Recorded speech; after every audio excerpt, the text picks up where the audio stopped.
This is Popping the Bubble with hosts Sandra Ponce de Leon and Pete A. Turner. Hi, this is Rania Hoteit, co-founder and CEO of ID4A, and we are on Popping the Bubble.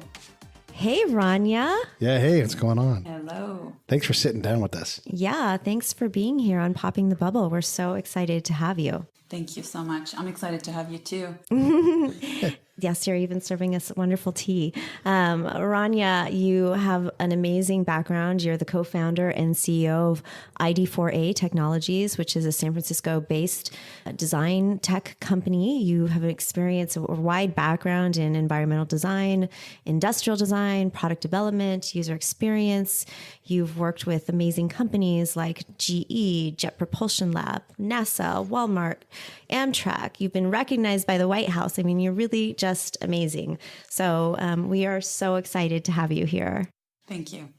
So I'd love to, just kind of kicking us off, I'd love to just find out a little bit more about you and what brought you to here, San Francisco, becoming the co-founder of your own company. Tell us about yourself. Sure. I might go in a very unconventional route to talk about myself. You made a beautiful introduction. Thank you for the introduction. I think that all mankind are divided into three categories. There are the immovable people, there are the movable, and there are those that move. And I think I'm one of those that move. I have a great force, ambition, and dynamism to initiate new ideas. And I think that's the main reason why I do what I do. I am very much driven by making change and making turning points, and that says a lot about my restless nature as a human being. So yeah, I'm driven to engage with the world and to forge ahead with plans, and also to be able to show the way to other people, and that's something that I'm very passionate about. And that makes me committed to my own vision, and I tend to balance forces of people around me, and that helps me to build the bridges that I need in order to support my efforts to grow my own business and also to support the initiatives that I lead to help other people. Mm-hmm. So you talked about your vision. What is your vision? I have a very broad vision in terms of what kind of goals I want to achieve, whether that is through the business that I run or through the initiatives that I lead in education and women empowerment, gender equality. I think that for me, I want to be able to contribute as much as I can while I am here. I want to be able to use my talents, my ideas, my energy also in order to lead things forward and help other people achieve that if they need that kind of energy and support system as well. I'm a total polymath, and I have a very significant number of expertise in different areas. And me being a person who travels a lot, and I have a very nomadic and exploratory nature, and I tend to infuse that into what I do and with my engagement with other people. So my personal experience has always been multicultural, and also my intellectual training has always been multidisciplinary. Mm-hmm. Yeah, that's amazing. I mean, you talk a little bit about wanting to inspire others with the work that you're doing. And I think, it's reflected in some of the recognition that you're getting these days. And you were recently even recognized by the White House and participated in what's called the CTE Makeover Challenge. So maybe can you tell us a little bit more about that? Sure. So this past year has been pretty amazing. I'm overwhelmed. There's so many things coming my way, a lot of recognitions. Actually, there was 3 recognitions by the White House. That's amazing. Congrats. Greatly grateful for. Thank you so much. With recognition also comes more responsibility, is that you start, you initiate, and then all of a sudden your work has been seen, and that gets overwhelming, but also it makes you feel that you need to do more. With the CTE Makeover Challenge in particular, it was a challenge that was initiated by the U.S. Department of Education. Mm-hmm. And CTE refers to career and technical education, just for clarity. The competition was about inviting schools from across the United States to submit makerspace designs that are scalable, affordable, and replicable. Mm-hmm. And cool. it's the first time they do this, and I got very excited about it because I was already active in this space. So basically, schools submitted their designs to what kind of facilities that they want to have in their schools. And Makerspace is just for our audience as well, if they're not familiar with the terms. Makerspace is basically a facility that provides resources, materials, and equipment for students to learn through the process of making. And it is also set up to encourage... So things like 3D design and 3D printing, all of those things. Okay, cool. Advanced software tools to CNCs, 3D printers, laser cutters, basically using modern tools in order to innovate through collaboration and hands-on projects, which is the main objective of this type of learning, is to integrate different kinds of skills by using modern technologies. And the competition itself was open back in March of 2016, and we received about 650 submissions from schools. Of like public schools, All public nationally? schools, Okay. yes, from across the United States. We went through a process of scoring and reviewing all these proposals, and then we had to select 10 finalists that received the funding from the government. And if anybody is in New York City in October, there will be a showcase for the CTE Makeover Challenge, for the Makerspace showcase, and that will take place at the World Maker Fair in New York City in October. On October 1st, 2016. Very cool. Very cool. So why do you think it's important for schools to have access to this kind of learning experience within, a maker environment? One of the most important things about this is that making in itself is a hands-on learning approach that encourages students to imagine, create through the process of manufacturing, testing, visualization, and demonstrating ideas. So through making, educators can enable students to immerse themselves in problem solving and iteration.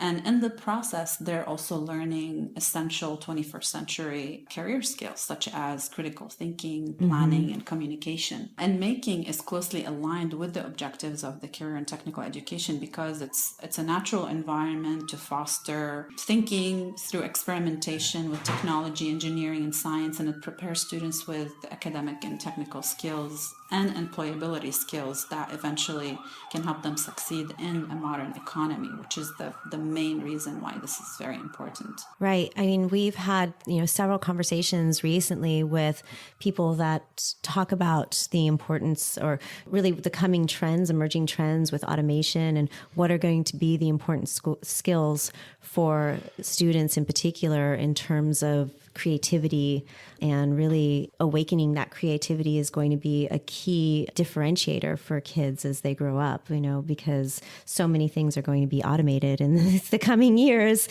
that you really have to be able to, think about how you leverage these different skill sets to create something new that wasn't there before. So that's amazing.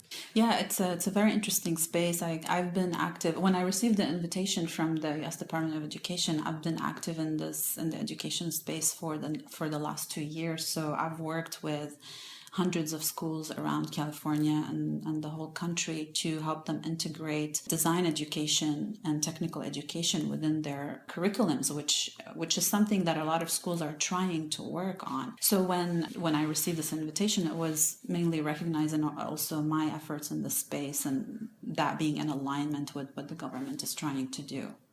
Mm-hmm. That is an impressive bit of learning that kids are doing too. Even if you don't win, being in that environment, and I'm really big on being in the workshop and doing things. Mistakes are lessons. Those things are fabulous. So I was looking on my phone at some of the schools that won, and these schools all rate highly. They're really doing a great job in teaching kids. And not only are you teaching them math and science and those things, but now you're teaching them something that's directly applicable to building and making things. I think that's just a fantastic approach to a very tough problem of teaching people. How did you get involved with the challenge? So I got involved with the challenge. Somehow my name got to the government in terms of the work that I was doing, because I was actively mentoring students around schools. I was working closely with a lot of schools on integrating design technical skills in their curriculums. And I was working closely with the students to help them also on developing technical design skills, but also making educational decisions and career decisions on what to do next. So, and making career decisions across different areas of design and technology. So that's how I got involved in the challenge. In this challenge, I got the invitation based on the work I was doing. So they learned about what I'm doing. There was also a public nomination process, I believe, for selecting the judges and the review panel. And I think that directly went from the schools and people that we're working closely with and people that are in the industry. So there was about a total of 50 people that were selected from the entire country, from different individuals of innovators and organization leaders that were active in the makerspace industry that got on board. I think that there's something to be said for that when you are working with students and seeing the things that they create. That probably provides so much inspiration also back to you, which is, probably, really exhilarating. Yeah, one of the most interesting things about mentoring students in high school phase particularly is the reason why I got into the space, because when I was in high school, I had no support system personally.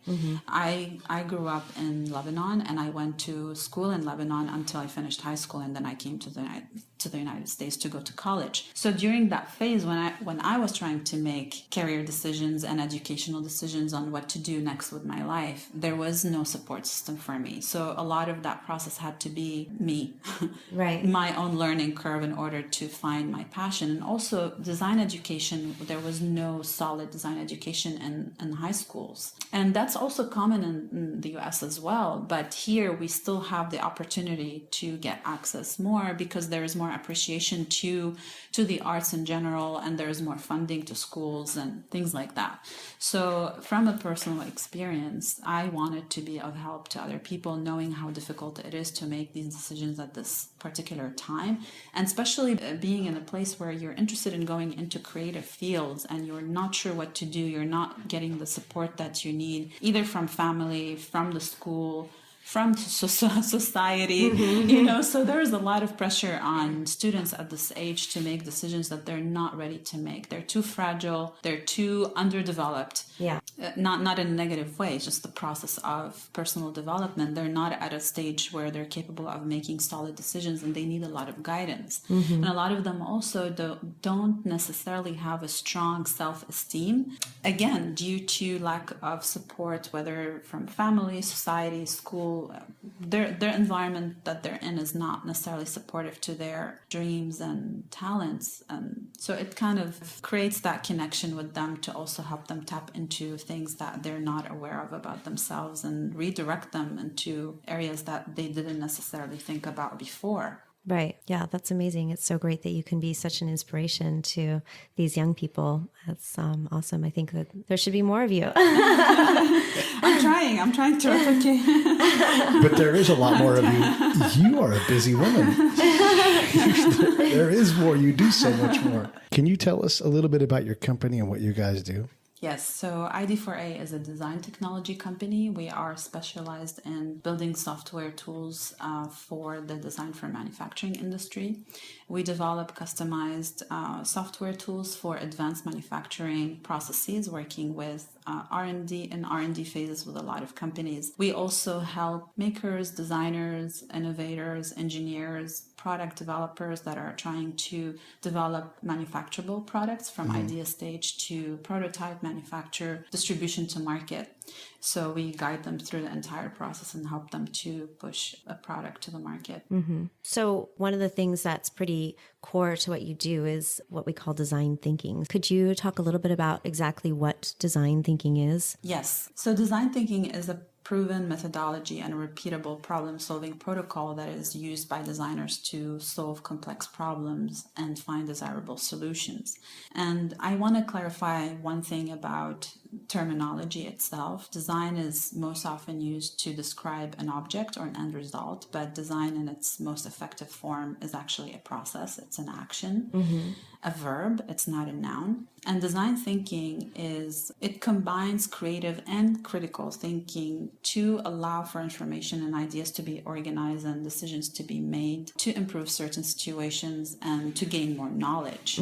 And design mindset is not problem focused, which is very different from how critical thinking works. So design thinking is focused on solution, and it's very action oriented towards creating a better result. And what design thinking seeks to do is to build ideas up, versus critical thinking is about breaking them down. So that's more to understand how the process works. So it draws upon logic, imagination, intuition, systematic reasoning, so we could explore possibilities of what could be and to create desired outcomes that benefit the end user and the consumer. So any business or profession can employ design thinking to achieve extraordinary results. And that's why it's very important to develop design thinking capabilities, and it's very crucial to any organization to have that. And a lot of people think that you have to be a designer in order to apply this methodology, but actually design thinking is about teaching and training others to think like a designer, not to be a designer. It takes many years to become a good designer, but you can still think like one. So that's how the methodology was developed. Because do you have an example of how you would think like a designer, finding a solution? So design begins with setting a strategic intention. So that's something that we need to understand. So if you are mapping out a strategy, for example, then you are designing. You can design the way you lead, the way you manage, create, innovate. And methods for thinking like a designer, to give you an example, is observing, for experimenting with idea generation, interviewing, creating personas, empathy mapping, storyboarding, associational thinking, critical thinking, aesthetic ways of knowing, problem solving, rapid prototyping, decision-making analysis. So in other words, it's a whole brain creative thinking process that could be implemented and repeated and replicated as such by following these methods that are usually the methods that are used by a designer to execute on a design project. Interesting. Yeah. How do you prevent the design from dominating the experience? Because you can design something. It doesn't mean that the reality, like you're a CEO, someone who's at the very bottom rungs of your organization is equally important. But if they don't understand the design, if their actions don't match your design, your strategic focus, then you can't advance the strategic outcome, because the bottom isn't working in conjunction with the top. How do you use design to cover for that vertical? I get that you can go wide and everything else, but how do you handle that vertical communicative Create like path? organizational cohesiveness. From an organizational standpoint, I think that we are at a stage where being a CEO, for example, you are at the center of your company. So the model that you're talking about in terms of vertical integration in an organization is becoming a dated model. And that's because design thinking came into play and it's becoming applied into organizational processes. So, for example, now as a CEO, you no longer look at the organization from a vertical standpoint. You look at it from more of a circular standpoint. So you're at the center of a circle and you have a 360 degrees view of what's happening around you, and you're able to equally see everyone around you within your team, within your organization at the same distance. If you were to imagine, for example, a circle and being in the middle, you have equal access to everyone if you were to be in the center rather than being on the top and having that vertical hierarchy. Hierarchical structure. Exactly. And that also, this kind of organizational system allows for collaboration much easier. And placing the CEO in the center actually helps them to map out skills of people around them. So I could look right, left, front, back, at any angle. I'm capable to see John would be really great if he were to work with Mary, and I could see if Pete should never work with Anne, or because you're no longer detached from people around you. You're not above them. You're not detached from them, and you're dependent on one messenger to give you a report of what's happening all the time. So, so it changes also the dynamics in terms of how you work with your team, but how also your team perceives you, because there's that visibility, there's transparency also within that model, which creates much better collaboration and higher productivity. I understand that part, you have a greater view of your company, but you still write the checks. You still say, you can't come to work anymore, and that does create a hierarchical kind of thing. You can have transparency, but there are CEO level decisions. And my time in the military, one of the things they don't do is they don't give us too much information. Like, hey, show up at this time, not like, hey, we're planning on being at a certain point at a certain time. We're not sure what it's going to be yet. You can't give everybody every bit of information because that'll create chaos and people want more. So you can't be truly transparent. You can be revealing, but at some point, your work is different than everybody else's work. Oh, yes, absolutely. But by transparency, I don't mean that no privacy or hierarchy is not lost in that sense. It's just reorganized in a different way. I think that's what I'm referring to. Yeah. So I guess that's one of the things that's very important about applying design thinking to organizations, that transparency and that sort of level playing field where everyone is aware of what's happening in your closer connection to your team. This is sort of a two-part question. A, how do you do that at scale? And secondly, what are the other reasons why this design thinking is so important to apply to an organizational structure? Well, the design way of thinking can be applied to pretty much any systems, any procedures, any protocols, and customer user experiences. So the purpose of design is ultimately to improve the quality of life. And the simple truth about design thinking is that it is the most powerful tool when it's used effectively, and it can be the foundation to drive any brand or business forward. So what are the other reasons why design thinking is so important to an organizational structure? So the design way of thinking is applicable to any systems, procedures, protocols, and customer user experiences. And the purpose of design is ultimately to improve the quality of life for people. And the simple truth about design thinking is that it is the most powerful tool if it is used effectively, and it can be the foundation for driving any brand or business forward. Is it because you're taking that empathetic view and you're really taking the customer or the organization and getting yourself into their shoes? Is that the power of design thinking? Because it seems to me, though, that a lot of what you're saying in terms of the transparency, the horizontal view, when it comes to design thinking is about, and also in terms of creating products, is about that you mentioned empathy. And so I'm thinking design thinking, is that really taking the customer view, and the customer can be the employee, it could be the customer, but really taking their view deeper into the design from the beginning, right? Yeah, so there's multiple levels to that. For example, if we were to implement design thinking as the core strategy, at the core of strategy development and organizational change in the company, it will be to create the culture that is focused on this way of solving problems. And this way of thinking can be applied to products, services, processes, anything that needs to be improved. So when design principles are applied to strategy and innovation, the success rates for innovation are actually dramatically improved. And that's been proven by looking at design-led companies. If we just look at companies such as Apple or IBM or Nike, Procter & Gamble, for example, Whirlpool, all these companies have been able to outperform the S&P 500 by at least 219% in the last 10 years. So great design has that wow factor that makes products more desirable and services more appealing to users. And that's because of the methodologies that are used in order to arrive to these results that we discussed.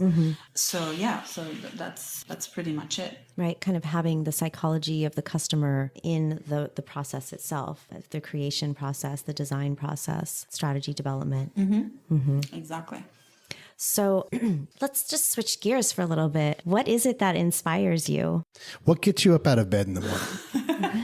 I drive my inspiration from different places. I think inspiration has two faces. There is internal motivation and there is external triggers. And for me, it really depends on the environment. I'm always observant. So I'm always looking for pieces of information that can really get my mind going on certain issues, problems to solve, because I'm very also solution oriented. And I'm usually very inspired by people of different experiences, different backgrounds. I love diversity, and for me, I feed off of that. And I love listening to what other people have to say. And I learned so much through that process, and that gets me usually very inspired to take action, because when I listen to somebody's problem, I want to solve it. I'm like, okay, tell me what the problem is, so I could. How much time do you have? Come up with a solution. Exactly. So in my mind, it's very focused on that. I tend to have a bit of an optimistic view on things, and I'm always looking for opportunities to make improvements. I am very much inspired by art, music, design, of course, literature. I'm an avid reader. I love philosophy and poetry, and I do write as well. So wow, cool.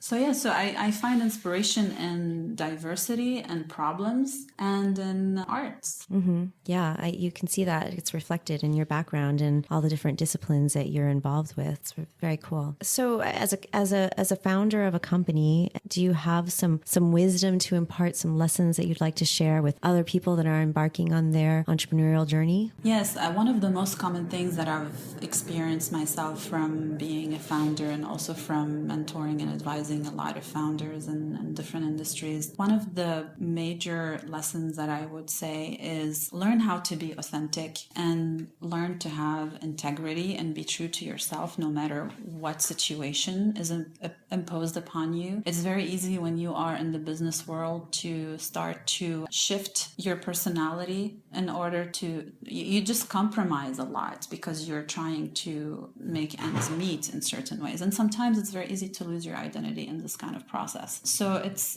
very important to stay connected to who you are as a human being, as a person, and why you're here and why you're doing what you're doing. Because there's that tendency to just shift and want to follow somebody else's lead or somebody else's vision that might not necessarily be in alignment with yourself. So it's good to stay aware of that and resist it if you feel it's not aligning with you.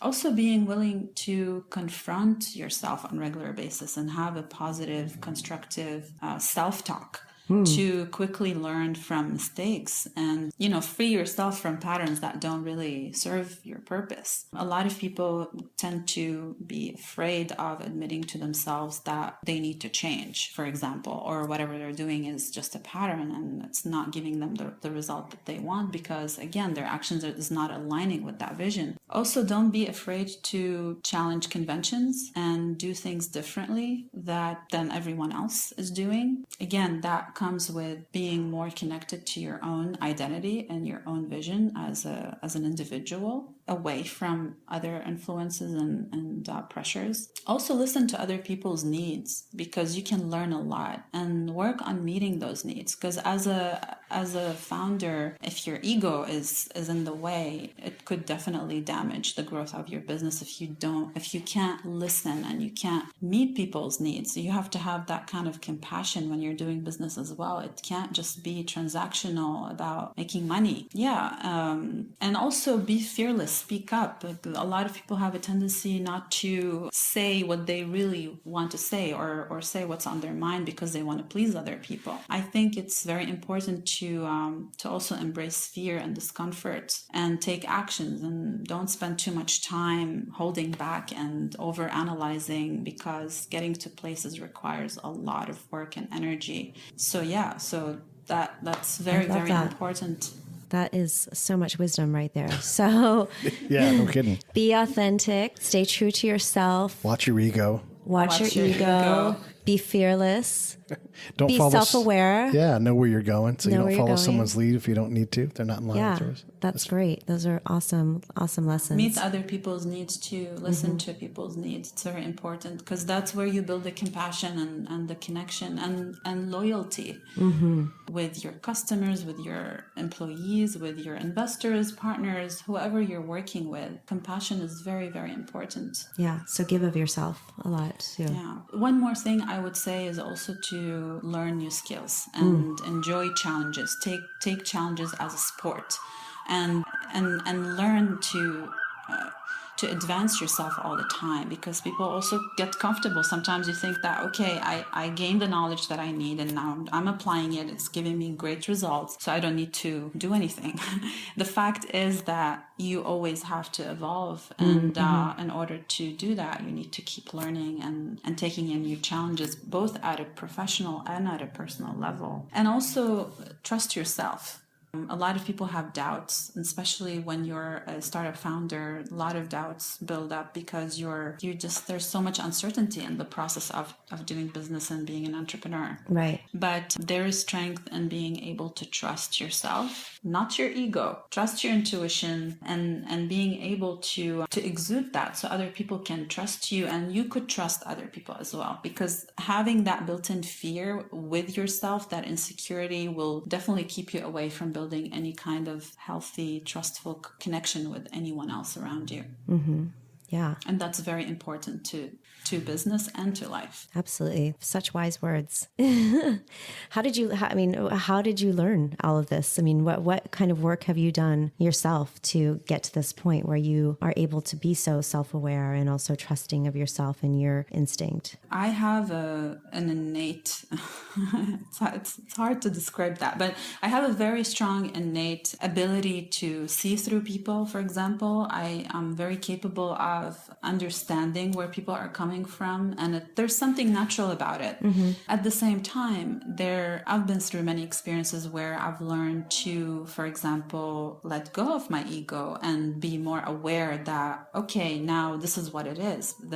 What's holding me back in this particular situation from moving forward is because I am holding on to my ego rather than looking at the situation from a more detached standpoint. And I think those kind of experiences really over the years, of course, they helped me to shape that healthy relationship with myself and becoming much more objective and being able to separate between my actions, the result, and who's doing that. Mm-hmm, mm-hmm. So putting myself outside so I could see things clearly and just talk to myself and say, here you messed up and here you need to assert yourself more. Here you need to take responsibility. So it's a lot of trial and error from personal experiences, but you need to be really connected to pick up on these learning experiences, because a lot of people could go through the same thing but absolutely not come out of that evolved to another level in their personal evolutionary process. Right. Yeah.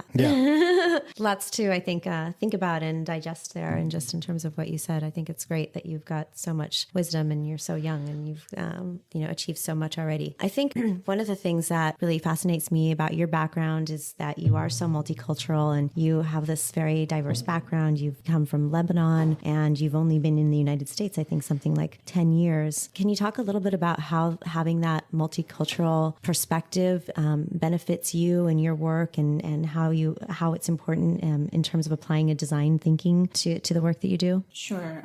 From a personal standpoint, I grew up in Lebanon for my entire life until I came to the States when I graduated high school. So I came here, I was a little bit over 18 years old. I think that experience itself, moving from home, being here on my own, it really taught me a lot. I think I grew so fast in a very short period of time just because of that. I had to work so many jobs. I had no financial support from my family. So I moved here. I wanted to go to the best schools. I had so much ambition and I wanted to make the best out of this experience. And I didn't realize how difficult it was until I was here on my own. No money in the bank. Wow.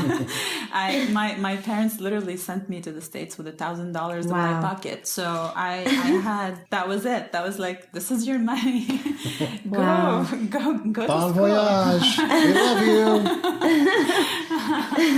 So it's hard to look back at this particular part of my life and not think like how difficult it was and how much I've been ignoring the fact that it was difficult. Because when you are in these situations, you're just looking for solutions and you just want to move. You can't just be stuck thinking I have a lack. There's lack in my life.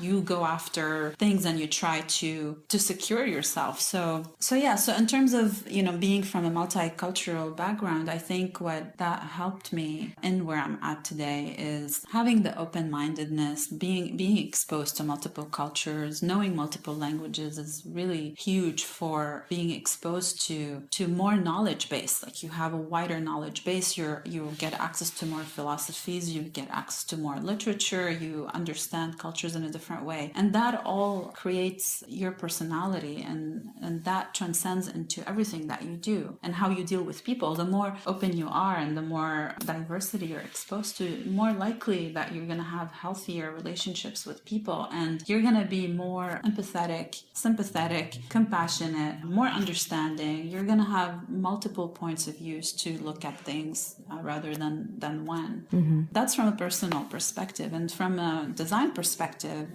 design is all about developing solutions to problems by evolving the human perspective in all steps of the problem-solving process. So by observing problems, for example, within a context and brainstorming, conceptualizing, developing, and this is how you grow into implementing a solution that embodies that understanding of that human perspective. Yeah, and it is design is a human-centered approach, and in that, having access to understanding people from different angles becomes crucial in the implementation process and in the research process as well. Mm-hmm. Yeah, I think that, the multicultural background, I mean, one of the things that I've always loved, just being able to speak multiple languages, I think that does deepen the connection that you can explore with people, and just to be able to have a conversation in their own language. There's a lot of words in the English language that aren't necessarily, or a lot of words in Spanish or in Italian that aren't necessarily words in English. So I think it's just, it expands your ability to communicate and really connect. Absolutely. I think it's one of the most beautiful outcomes of multiculturalism is to have, that ability, as you mentioned, is to have the ability to consider alternatives and alternative ways of thinking and seeing the world through different people's eyes and experiences. Mm-hmm. And that definitely enhances our openness and creativity greatly, which tie it back into creativity and design. I think that individuals who are immersed in multicultural experiences definitely have many advantages. Mm-hmm. Because, being able to adapt to more than one culture can definitely enable generating new ideas because you have more cognitive flexibility as well. Yeah, I think that mainly because adapting to more than one culture can enable generating new ideas due to having cognitive flexibility. Right.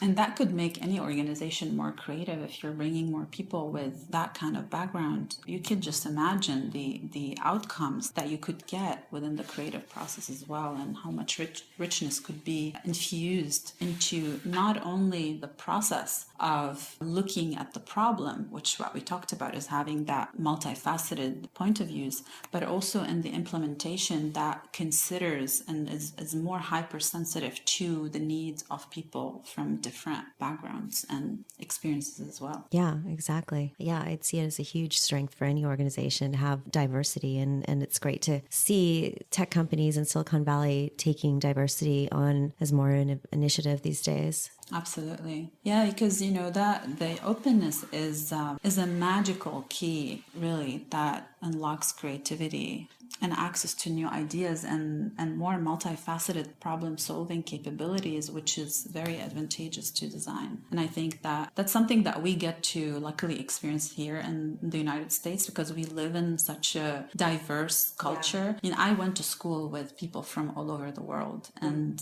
we all had our own identities that were brought into the projects. Now we're working with clients also. We're working with people that are developing products for different types of people as well, and they are from different backgrounds themselves. So it's really a beautiful, beautiful thing if you are open to be sensitive to the differences and accept them without being critical and dismissive. Right. Yeah. So I think that the last question and your background is so impressive, what you've done, what you continue to achieve, all of the recognition that you've gotten even just recently with this Ambassador of the Year award that you just received. I think one of the keys to that is that you really are fearless, and you are just going and basically just striving for what you want without being held back from a lot of the self-doubt, self-talk that I think many people do have. And I think that's the lesson that you've learned. But what is it that makes you so fearless? I think one of the major turning points in my life is when I was growing up. My family and we experienced civil war in Lebanon, and there was this period. There was successive wars, Yeah. But as a little child, when you're growing up in an environment where you are on the go, your family is just running away, and you're just trying to find safety. Everything else becomes so meaningless when you're just thinking about life from a standpoint that life is so fragile, and when it's threatened, all what you care about is survival. You just want to be here. You just want to stay here, even though we don't know what's on the other side.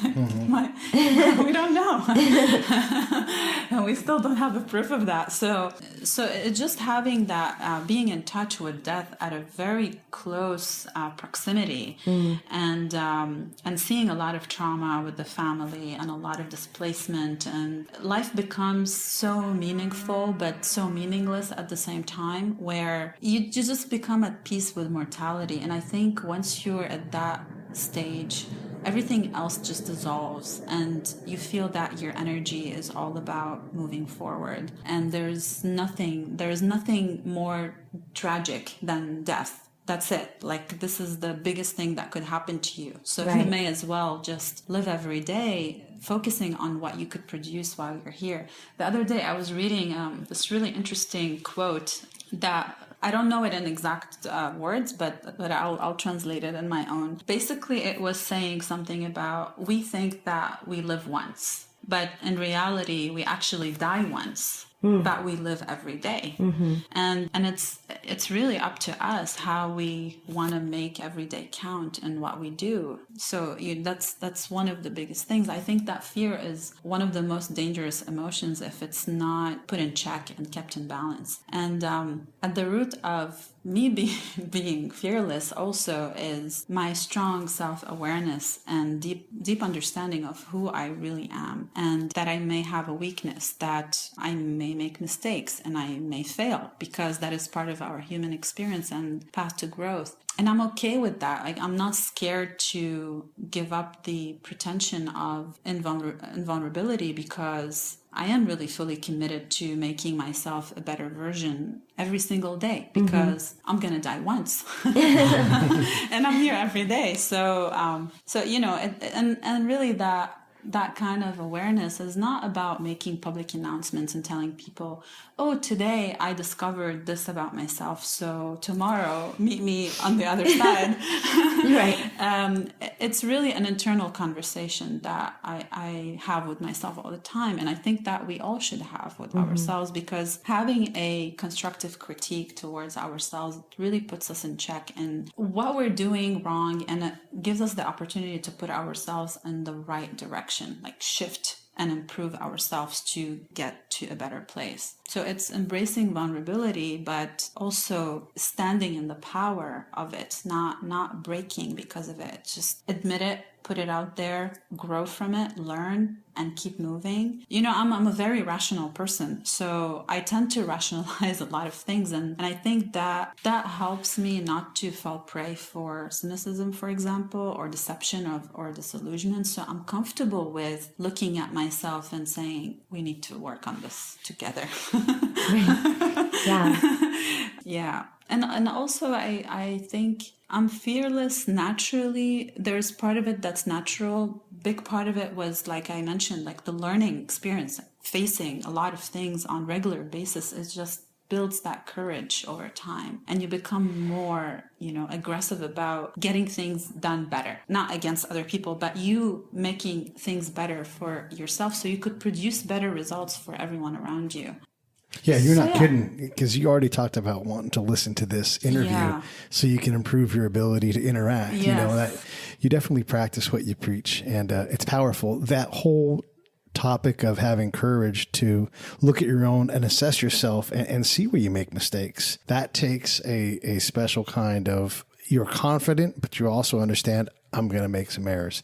And the today me isn't going to be as good as the 10 days from now or the 10 years from now me. And if you can't see the mistakes, then by using your design thinking, how are you going to resolve those things into a better version of yourself? So it's a really powerful way to live your life. Yeah. It is. Yeah. I think that just, thinking of every day as a new day. And I mean, that is, we have every day the power to recreate ourselves and who we want to be. Exactly. Mm-hmm. And also I think that, fearlessness in itself, as an attitude, as a concept, it requires reprogramming, because it is a pattern. It's really a pattern of conversations that we have with ourselves. And I think that our inner voice is and can be our harshest critic, and especially when we are facing setbacks, for example. So it's crucial to being able to nurture ourselves too, and instead of the emotional beating that we give ourselves and the mistakes that we do, when efforts are stalled or obstacles come along the way. So it's good to have that. Say it's okay. So I've done a lot of work in the Middle East myself, in conflict zones where war has been constant.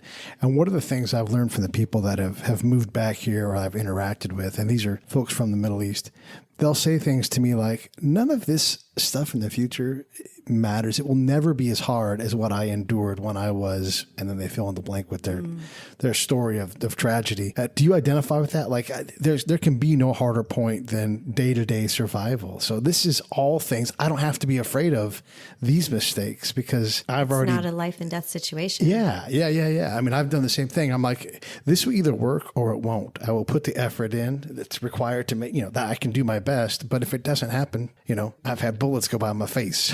Like it's nothing compared to that. I think that those are two different things. I think that life-death is one thing, and life is something else. I think we, with the life-death situation, we're dealing with black and white. I'm either here or I'm not. But when you're living, when you're here, when you're life, you're every day I'm here and I die once, you are facing problems on daily basis. You're prone to that because you're here. If you die, you're no longer dealing with that. It might have been that you went through that process of facing the fear or really tapping into that instinct of survival that you probably wouldn't have felt if you were not under threat of death. But I think that the life situation is definitely harder if you think about it, because you are here and you're dealing with problems every day.